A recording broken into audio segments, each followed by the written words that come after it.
मेहर शहर में पीअण जो साफ़ पानी न मिलण समेत बुनियादी मसइलनि ख़िलाफ़ सिंध यूनाइटेड पार्टी जे सिकंदर सोढर, मजीद सोढर, अब्दुल हमीद सूरो, हाजी खान मारफाणी, शबीर मंगी, इस्माइल चांडियो ऐं ॿियनि जी अॻवानी में municipal committee public health office आरो एहतजाजी मुज़ाहिरो करे धरणो हंयो वियो ऐं सख़्त नारेबाज़ी कई वई। हिन मौक़े ते हुननि चयो त मेहर में शहरियुनि खे बदबूदार पानी मिली रहियो आहे।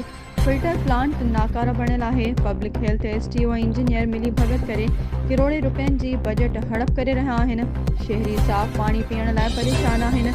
हुननि घुर कई त मेहर शहर में सफ़ाई कराए शहरियुनि खे साफ़ पानी ॾिनो वञे। ॿी सूरत में एहतजाजी दाइरो वधायो वेंदो।